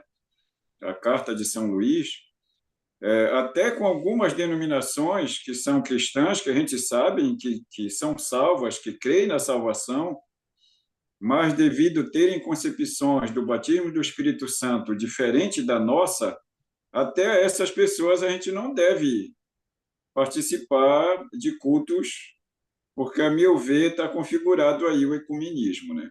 Ou oferecer o nosso púlpito. Porém, se houver uma oportunidade em praça pública, onde eu vou ter que pregar no meio de assembleanos ou de outras denominações, eu não devo dispensar essa oportunidade. É uma linha muito fina isso aqui, é bem complicado, né? Mas esse é o meu pensamento, né? O meu raciocínio. Ok, pastor. Temos aqui mais perguntas. Pastores Madison e Mário, qual a origem do domingo de Páscoa? Fizeram aqui essa pergunta. Aí eu quero aproveitar aqui e incluir outra, e vocês podem aproveitar a mesma resposta. Aliás, quando forem responder, podem incluir essa resposta. Porque não focamos na ressurreição de Cristo na Páscoa? Porque não focamos na ressurreição de Cristo na Páscoa? Essa é a pergunta. Primeira, qual a origem da Páscoa? Qual a origem do domingo de Páscoa? E a outra, porque não focamos na ressurreição de Cristo na Páscoa? Eu me lembro, apenas algo que eu lembrei aqui, pastores. Reverendo Elben César, ele fala que quando chegou em Viçosa, a igreja, as igrejas lá comemoravam somente a morte de Jesus, somente na sexta-feira. Aí ele dizia que na sexta-feira tinha toda a celebração, falando da morte. Essa pergunta me fez lembrar disso. Eu fiz um curso lá no seminário, no SEM, e ele ministrou algumas disciplinas, e ele contou essa história. Aí, vendo essa pergunta, eu lembrei. Aí ele disse que chegou em Viçosa para iniciar a igreja, plantar a igreja, e na semana de Páscoa, que chama tradicionalmente Semana Santa, sexta-feira, toda a cidade celebrando a morte de Jesus, e o que chamou a atenção dele é que no domingo não tinha nada, não ocorria nenhuma comemoração. E ele colocou no coração dele que no domingo do ano seguinte ele faria. E ele fez. E segundo ele, foi uma bênção. Deus usou a igreja para chamar a atenção não somente para a morte de Jesus, mas para a ressurreição de Cristo também. Pastores Mário e Madison, ou Madison e Mário, vocês que decidem a ordem. Mário e Madison. Pastor Márcio, pode começar, por favor. Pastor, eu estou pensando aqui na conexão dessa pergunta, dessa resposta, na verdade. Porque é o seguinte, há duas maneiras de responder, elas se conectam e talvez formam uma resposta que, se não for satisfatória para quem fez, eu peço perdão. Primeiro, há um aspecto histórico textual, né? A igreja, ela celebra o domingo de Páscoa, vamos usar esse termo aqui, porque o domingo é uma reunião solene da igreja do Novo Testamento em menção à vitória de Cristo, sua ressurreição e a sua vitória sobre a morte. Então, desde o final do livro de João, no livro de Atos, a igreja se reúne aos domingos, o primeiro dia da semana, como um ato de celebração da ressurreição de Cristo e a sua vitória sobre a morte e, portanto, a nossa salvação. Então, eu estou pensando em como responder da melhor forma, porque, na minha visão, nós celebramos o domingo de Páscoa, nesse sentido que eu falo, todo domingo que a igreja se reúne para celebrar a vitória de Cristo, a nossa salvação e a graça do evangelho derramada sobre aquele que crê, o povo eleito. Então, se a ideia de ser um domingo para celebrar a passagem do espírito da morte, simbolizando a nossa condenação eterna e o livramento dessa morte espiritual pelo sangue de Cristo que foi derramado e aspergido sobre nós, todo, todo culto solene, toda reunião da igreja no primeiro dia da semana, ele é um domingo de Páscoa. Agora, se a pergunta está relacionada ao feriado da Semana Santa, aí sim é preciso a gente entender que, historicamente e também de forma documentada, a igreja usa dessa tradição da Via Crucis, de como Jesus ele é relatado em seus últimos dias, na sua última semana, principalmente no Evangelho de João, que gasta bastante tempo e bastante energia para explicar os últimos movimentos de Jesus, e fazendo isso de uma forma cronológica, de uma forma de datas e episódios, relata que foi nesse período da festa relacionada à Páscoa e logo em seguida houve o sacrifício de Cristo. Nesse contexto, então, a igreja celebra esse ato histórico salvífico de Jesus, onde ele é entregue aos seus algozes, ele é humilhado, ele é crucificado e ressurge em glória, e então essa conexão histórica ela representa o nosso feriado de Semana Santa, mas como o senhor bem disse, pastor Polari, não adianta nada na sexta-feira. Eu lembro bem, eu não sei como é que é na região do pastor Josué Lima aí, mas como eu não venho de uma família evangélica, nós fomos alcançados pela graça na década de 90, mas eu fui criado numa família muito católica. A minha infância aqui no feriado da Semana Santa, na sexta-feira, pastor, a gente não podia fazer barulho, não podia brincar, não podia sair na rua. Tinha toda uma ideia de que era o dia mais triste da história, então não podia ter sorriso, era um dia pesado para nós, né? E isso ficava até no domingo. E aí parece que tem muito evangélico que enfatiza tanto a morte de Jesus como se fosse o ato derradeiro, que de fato esquece que a celebração da igreja, a substituição do feriado sabático para a celebração dominical se dá pela vitória de Cristo sobre a morte na ressurreição. Então, para nós, a celebração desse domingo de Páscoa seria muito mais pela ressurreição. O domingo para nós seria tão importante quanto, mas mais celebrado do que a morte, porque é a ressurreição dele que consuma e sela a nossa redenção. E aí eu estou tentando responder nessa perspectiva do porquê, de forma histórica, de data, de cronologia, mas também do sentido. Pois para mim, e talvez para alguns outros irmãos aqui, todos os domingos são domingos de celebração da vitória de Cristo sobre a morte e a nossa redenção. Então, todo domingo é um domingo de Páscoa, nesse sentido mais teológico, né? Não de celebração de feriado. Mas o feriado também tem esse sentido aí ligado à própria história dos evangelhos. Meus irmãos, nós temos aí dois desafios, né? Eu vejo, né? O primeiro é entender o que a Bíblia fala a respeito do domingo, né? Como o pastor Madison já pontuou. O segundo é entender se nós vamos seguir um calendário católico, litúrgico católico. Até porque, até então, né?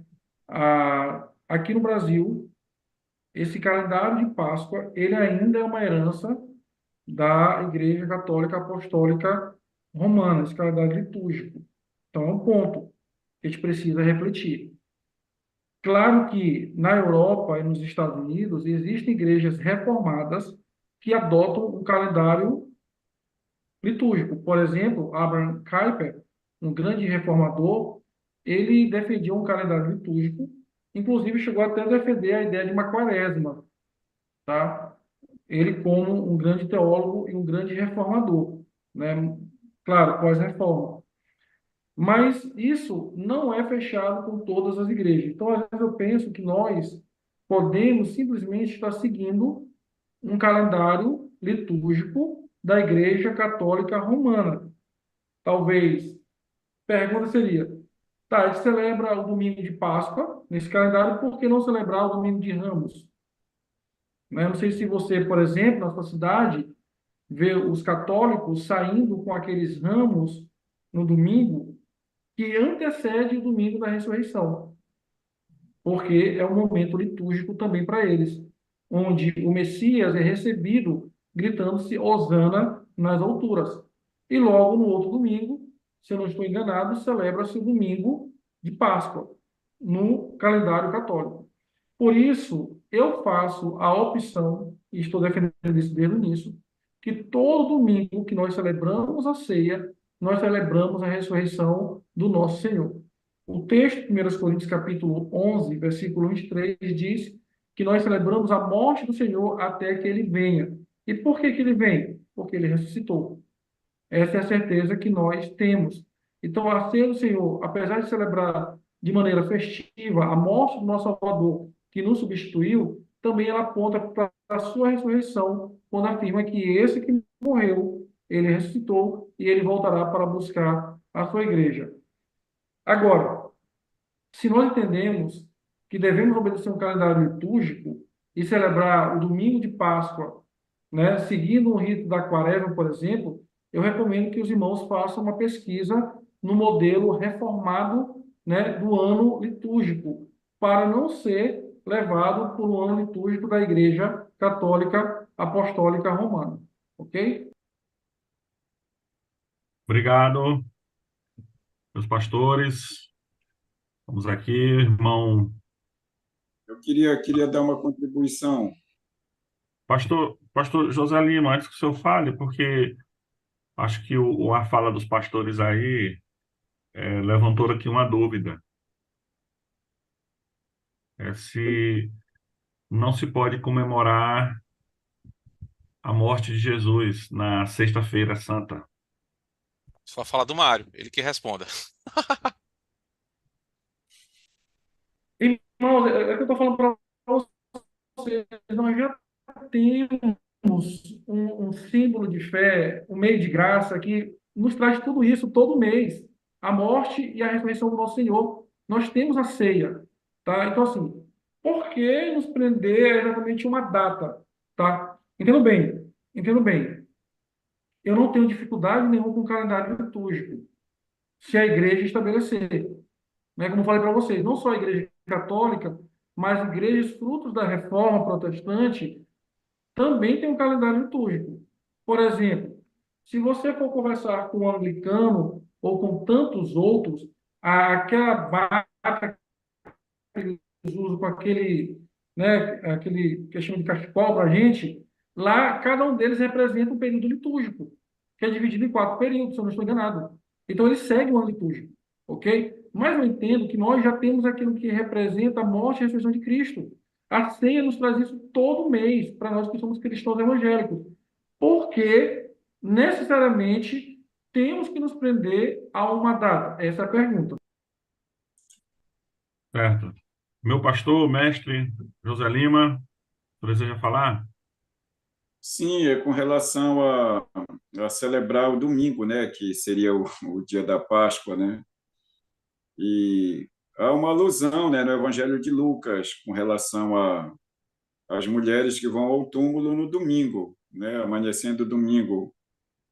Aí o Senhor ressuscitou no domingo. E o apóstolo João, ele diz que teve a visão na ilha de Patmos no dia do Senhor. E o dia do Senhor lá é o domingo, de acordo com a tradição, que quando o judeu falaria o dia que fosse sábado, ele falaria o nome sábado. Então, daí é por isso que a gente celebra a Páscoa no domingo, né? E a ceia também no domingo. Porém, quando você está visitando, né, um campo missionário ou uma outra igreja, bem longe, vamos dizer assim, da igreja mãe, uma congregação distante, uma estrada em um rio ou em uma ilha, ou até mesmo em outro país, a gente deve fazer o que o apóstolo Paulo sugere, né? Para uns, a diferença de dia e para outros não. O importante é que a celebração seja feita e Deus seja honrado e glorificado e a igreja receba o ensino, né, que é a edificação.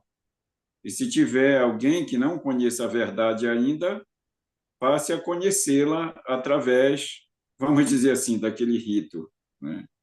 Então, é por isso que é celebrado no domingo. Pastor Paulari, me permita uma contribuição, até para que fique Não. claro, porque nós estamos falando para o nosso público, os irmãos da nossa denominação. A Páscoa é um feriado religioso, essencialmente religioso. Nada impede, a fala do pastor Mário não impede, por exemplo, de uma igreja, e a fala do pastor Josué também concorda com isso, de que um pastor da nossa denominação programe, por exemplo, uma conferência de Páscoa na sexta, sábado e domingo. E em cada dia da semana, ele enfatize com quem vai pregar um aspecto do que aconteceu e como aquilo tem um peso para a nossa redenção. Então, na sexta-feira, uma mensagem voltada para a necessidade da morte de Jesus. No sábado, a ideia da expectativa do Redentor. E no domingo, a ressurreição e a nossa garantia de salvação. Então, é uma ideia de aproveitar um feriado essencialmente religioso, enfatizando aquilo que teologicamente é correto e usando desse senso religioso que paira nesse feriado para enfatizar as coisas que a Bíblia apresenta. Então, nem o Mário e nem o pastor Josué, eu entendi isso claramente e reforço isso, acho que o Aldo também teve a mesma compreensão. Estamos, de certa forma, proibindo ou tolindo a igreja de fazer um culto na sexta, no sábado e tal. Não. É a ênfase que tem que ser dada. O Mário falou, nós já celebramos a morte e a ressurreição de Cristo todo momento de ceia, o domingo é o dia do Senhor, então acho que essa estratégia no feriado pode ser até uma forma da igreja evangélica se mostrar atuante no feriado religiosamente católico, de forma hegemônica, e apresentar a verdade do evangelho.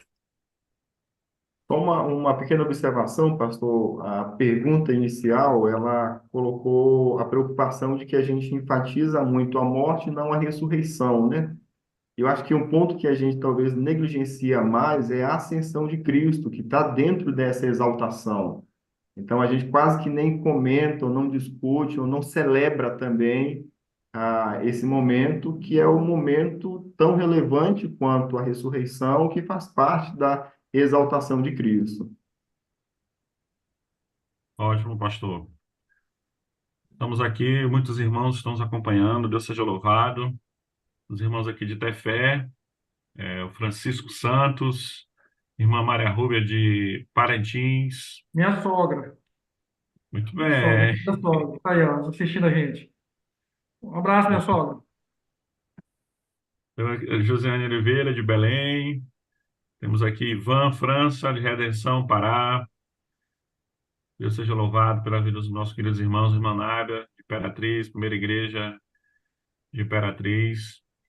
Irmão Rony, da Igreja Cristã Evangélica em João de Deus. Nosso diácono, homem de Deus. Ismael Martins, pastor Ismael Martins, da Igreja Cristã Evangélica em Trizidela, Barra do Corda. Deus seja louvado. Meus irmãos, nós vamos agora para a última pergunta. O tempo está encerrando, mas tem sido muito bom esse momento aqui. Deus seja louvado. Eu quero pedir que vocês façam a sua inscrição no nosso canal da ICEB no YouTube. Esse é agora que nós estamos transmitindo a live, é um novo canal da ICEB, tá? Então não deixe de fazer sua inscrição, tá? E compartilhar essa live que tem sido uma bênção e tenho certeza que vai abençoar quem assistir. Eu quero fazer, são duas perguntas, mas vamos unir aqui essas duas perguntas, será a última, e eu gostaria de ouvir a opinião de todos os nossos pastores que estão aqui participando, para a gente fechar a live, tá? As perguntas, são duas perguntas. A primeira, as igrejas da ICEB devem comemorar como um culto solene ou como um evento festivo, permitindo assim um teatro dentro do evento, já que o teatro não é elemento de culto. Pelo que eu entendi, ela está fazendo diferença aqui, né? A pergunta entre culto solene e evento, tá? São duas coisas aqui. E a outra pergunta que quero unir a essa é: um filme da vida de Jesus é apropriado para a Igreja da ICEB exibir na Sexta-feira Santa? Quem começa? Nossa santidade eclesiástica, pastor Josué, começa. Senhor. Pastor, por incrível que pareça, eu não ouvi toda a pergunta. Pois vamos lá. Eu vou redirecionar aqui o aparelho, tá? Por favor. Só um minutinho. Sim, Faça de novo. Agora eu estou lhe pronto. ouvindo.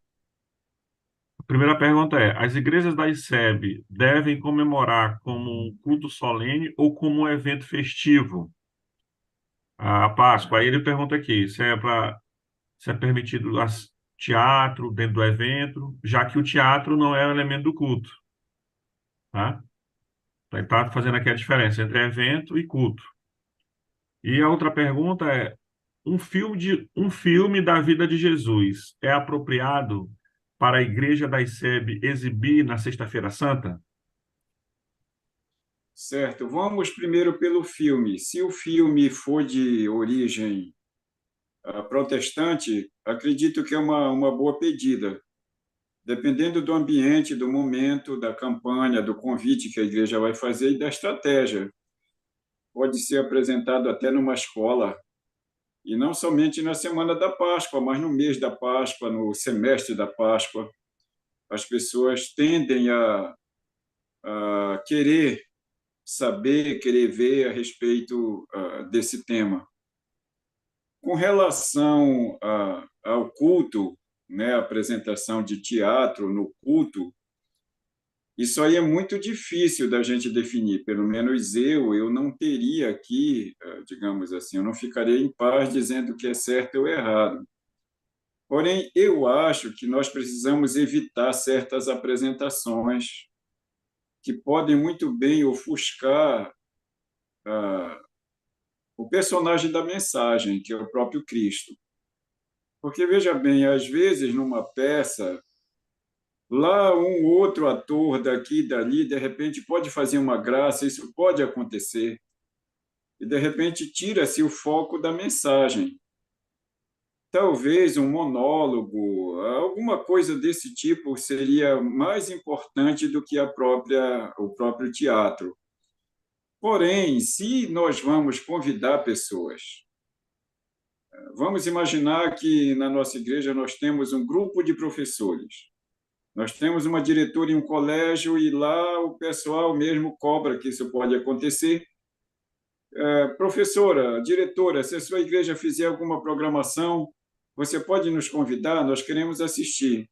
Eu acho que aí é válido ter uma apresentação e, em seguida, se fazer uma pregação no templo. Agora, com relação ao ato litúrgico em si, a gente precisa ter muito cuidado com isso, porque é complicado, né, nós misturarmos as coisas, né? Por outro lado, também, e aí, a peça será profana? O nosso comportamento diante de uma peça não é também um culto? O problema é simplesmente o ato litúrgico em si. O que nós vamos definir na nossa liturgia?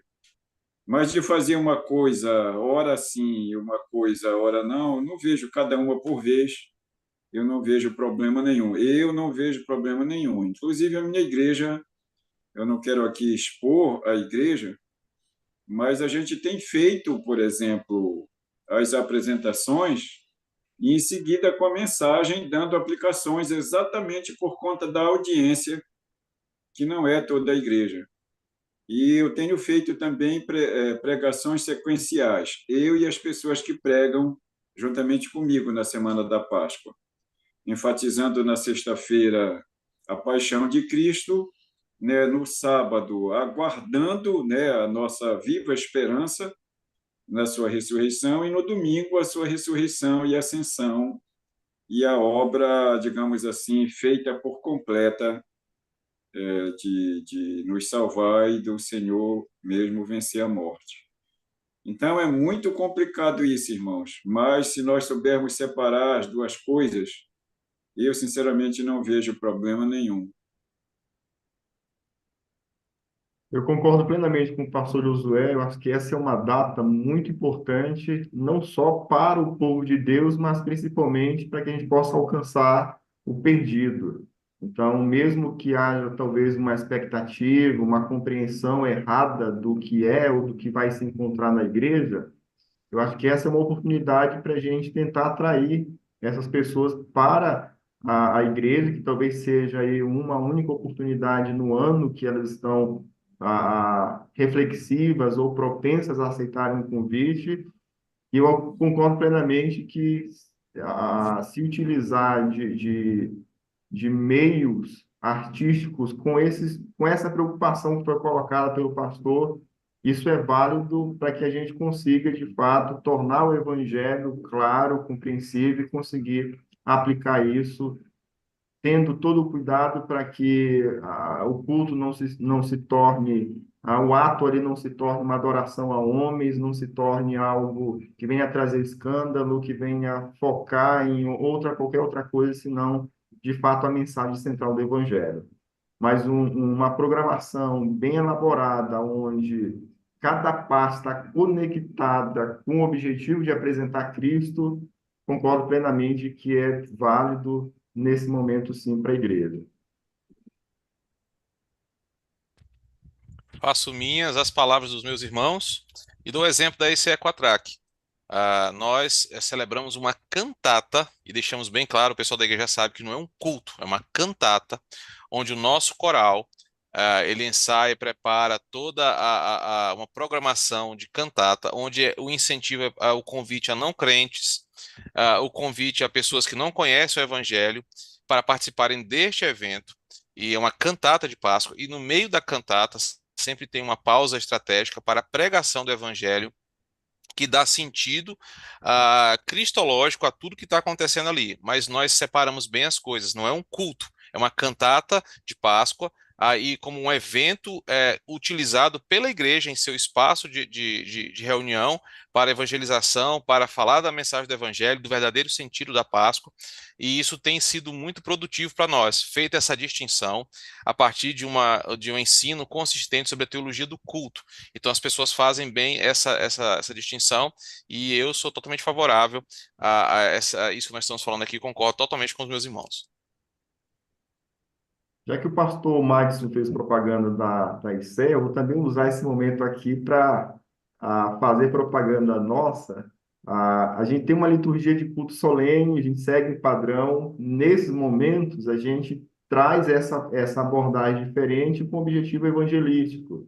Então, nesse ano vai ser feito um musical, onde nós teremos quase que monólogos ali sendo apresentados, com essa preocupação que o pastor Josué colocou no início, sem necessariamente uma dramatização, mas com uma mensagem muito clara, muito dinâmica, com uma programação conectada, tendo esse objetivo de realmente apresentar Cristo. Não quero que nenhum irmão deixe de assistir o culto no domingo da sua igreja, mas vai estar aí gravado, quem quiser posteriormente acompanhar, vai estar aí no canal da igreja para que seja acessado por qualquer pessoa que quiser posteriormente. Irmãos, eu vou dar minha palavra em termos de recomendação, né? Como eu falei para vocês, nós já temos a ceia que nos representa a Páscoa, e assim, eu vou seguir na mesma linha do áudio do pastor Madison, entendendo que não é uma liturgia, não é um culto solene, caso as igrejas queiram comemorar, né? Ou pelo menos fazer uma cantata, um musical ou representação. A questão que eu vejo é que as igrejas estão, às vezes, confundindo este momento, né, de representação, ou até mesmo como um ato evangelístico, com a questão do culto solene. E aí, nesse ponto, eu, de fato, tenho algumas dificuldades, né? Eu não consigo associar uma coisa à outra. Então, a sua igreja se preparou, fez a cantata, ensaiou o teatro, ensaiou as poesias, né? Celebre, né? Celebre, mas eu recomendo aos pastores, à liderança local, que deixe claro para a sua igreja que aquilo ali não é um momento de culto, né? E aí, para não confundir as questões, tá bom?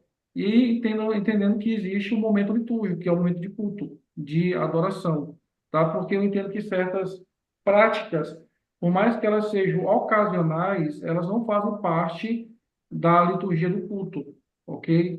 Eu não consigo ter essa abertura, né, assim, dentro da minha perspectiva teológica.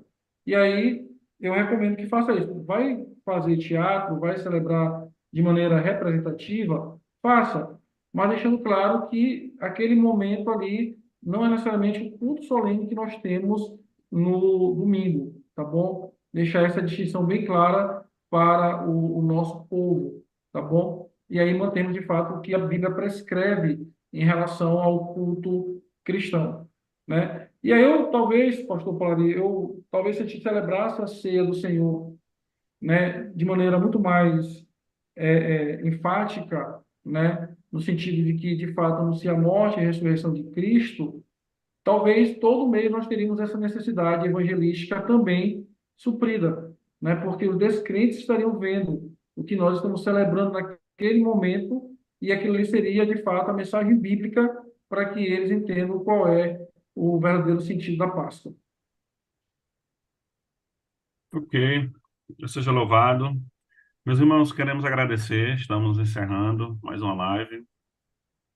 Graças a Deus, queremos agradecer toda a audiência, todos os irmãos que estão nos assistindo, todos os comentários, as perguntas enviadas. Louvamos a Deus pela vida dos nossos mestres, pastor José Lima, pastor Aldo, pastor Madison e pastor Mário. Quero agradecer também a vida da nossa educadora cristã, Jéssica, ela que prepara todo esse material, divulgação no YouTube, organiza tudo. Deus seja louvado pela vida da nossa irmã. E louvamos a Deus pela nossa denominação, né? Agradecemos ao Senhor porque podemos perceber visivelmente a graça de Deus em nossas vidas. E para encerrar, eu gostaria de que cada pastor deixasse sua palavra aqui numa mensagem e fazer uma aplicação à Páscoa para as nossas igrejas. Por favor. Pastor José Lima. Eu louvo a Deus pela iniciativa, né, do Departamento de Teologia, através do nosso presidente, o pastor Polari, e os demais irmãos, né, principalmente o reverendo Mário, e a todos os irmãos que participaram. É sempre uma honra estar acompanhado de vocês, né, e o tema foi realmente relevante e ele precisa ser sempre explorado, esse tema, ele não é esgotado nunca, né? Surge geração, vai geração, e nós precisamos ensinar sempre as mesmas coisas e, dependendo da graça de Deus, de maneira bem aprimorada, né?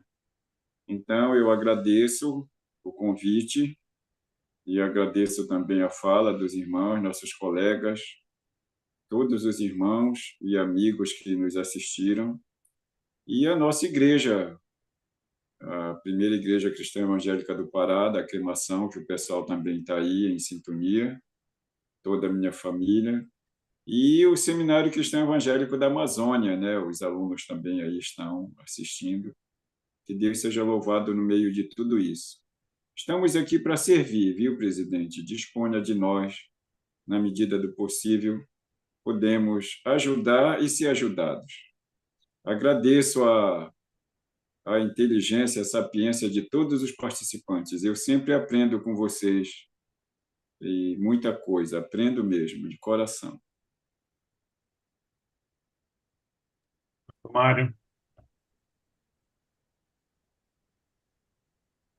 Meus irmãos, eu quero agradecer aos meus amigos, né, que são amigos de caminhada, pastor Zé Lima, pastor Aldo, pastor Madison, pastor Polari, pela participação, pela oportunidade de compartilhar esse momento com vocês. Também quero louvar a Deus pela vida dos nossos irmãos que acompanharam a live, que perguntaram, que interagiram. O nosso desejo é de edificar, de esclarecer, né, de lançar luz né, da palavra de Deus sobre esses assuntos de maneira bíblica e assim conduzir, né, um esclarecimento para a nossa denominação, né? Eu parabenizo aqui o pastor Polari, presidente da ICEB, né, pela iniciativa dessas lives que têm sido muito produtivas para a nossa denominação, né? Como eu também falou, o trabalho da nossa educadora, a Jéssica, que tem, de fato, trabalhado para contribuir, né, para a produção dessas lives. Também quero mandar um abraço, né, para os alunos do Seminário Cristão Evangélico do Norte, que compartilharam aqui, que participaram, acompanharam a live, né? Então, nós louvamos a Deus por isso. Meus irmãos, que de fato Cristo, né, seja a nossa Páscoa, que possamos de fato sempre lembrar, né, não só neste momento que se aproxima dia 29, mas todo domingo, né, ou toda ceia, lembrar que Cristo, ele é a nossa Páscoa, ele é o nosso sacrifício perfeito, ele é aquele que de fato nos substituiu, nos redimiu, nos trouxe a redenção. Então, que Cristo seja a nossa Páscoa, não só neste momento, mas sempre nós possamos lembrar que Ele é a nossa Páscoa. E que, de fato, sendo lembrado que Ele é a nossa Páscoa, possamos pregar esta verdade para que outras pessoas também possam desfrutar dessa bênção, desse privilégio de saber que Cristo é o nosso Cordeiro Pascual, é aquele que tira o pecado do mundo, é aquele que, de fato, nos substituiu. E eu desejo que todos possam ter, né, uma celebração da Páscoa, né, nessa data, visando a glória do nosso bom Deus e um momento de reflexão, de lembrar que Cristo, de fato, ele é o Cordeiro Pascual. Então, que Deus abençoe a todos, que, de fato, o Senhor nos conduza de maneira bíblica para honrarmos o seu nome e assim vivermos para a glória do seu nome. Amém, pastor Mário. Pastor Aldo. Eu quero também agradecer pelo privilégio de poder rever aqui e conversar um pouquinho com grandes amigos. Pastor José Lima foi meu professor e ainda continua sendo o grande mestre aí. Tenho inúmeras recordações assim muito profundas e sou muito grato a Deus por sua vida, pastor, tá bom? Muito mesmo, pelo privilégio de poder tê-lo lá no início da minha carreira ministerial, alguém como referência que continua sendo ainda o mesmo homem, com a mesma integridade, o mesmo padrão. Assim como também o Mário, já foi meu professor e continua sendo grande referencial, e sem contar também o pastor Madison aí com toda a inteligência que Deus tem dado, que tem sido bênção para a nossa denominação. A palavra que eu gostaria de deixar para todos seria mais uma palavra realmente pastoral, a trazer a lembrança, a Páscoa do Antigo Testamento como um símbolo de libertação e esse símbolo no Novo Testamento para a nossa vida. Eu sei que a gente está pensando muito no incrédulo, e isso de fato é válido, mas pensar na implicação disso para a vida cristã, para a nossa vida de santidade, para o nosso relacionamento com o Senhor, toda e qualquer vida que seja uma caminhada em escravidão, ela é contrária ao que é de fato o símbolo da Páscoa.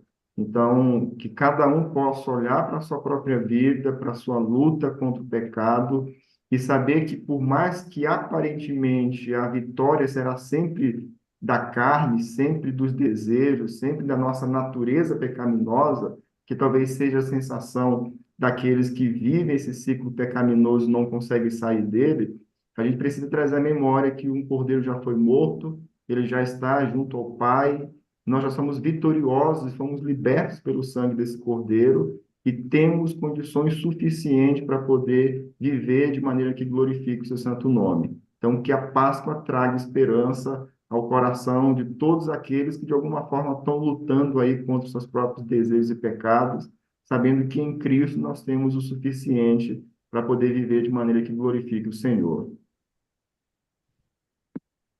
Bem, obrigado, pastor Aldo. Deus abençoe, meu amigo. Pastor Madison. Pastores, eu só quero agradecer a oportunidade de estar com vocês nessa live, e espero que outras venham para que nós possamos juntos crescer, edificarmos uns aos outros e contribuir para uma identidade teológica mais robusta e consistente, respeitando o legado daqueles que nos antecederam e deixando para essa geração da nossa denominação um bom caminho de fé, de doutrina e de esperança. Então, que venham outras lives. Obrigado pela oportunidade de estar com vocês aqui, servindo a ICEB e falando daquilo que nós amamos, que é a palavra do Senhor, e olhando sempre para o horizonte de fé, para aquele que nos salvou, que é a nossa esperança, nosso Senhor Jesus Cristo. Que Deus nos abençoe. Amém. Para encerrar, gostaria de deixar dois versículos da palavra de Deus para todos os meus queridos irmãos. 1 Coríntios, capítulo 15, versículos 57 e 58. Graças a Deus que nos dá a vitória por intermédio de nosso Senhor Jesus Cristo. Portanto, meus amados irmãos, sede firmes, inabaláveis e sempre abundantes na obra do Senhor, sabendo que no Senhor o vosso trabalho não é vão. Que Deus em Cristo os abençoe. Boa noite e muito obrigado. Um abraço. Tchau, tchau.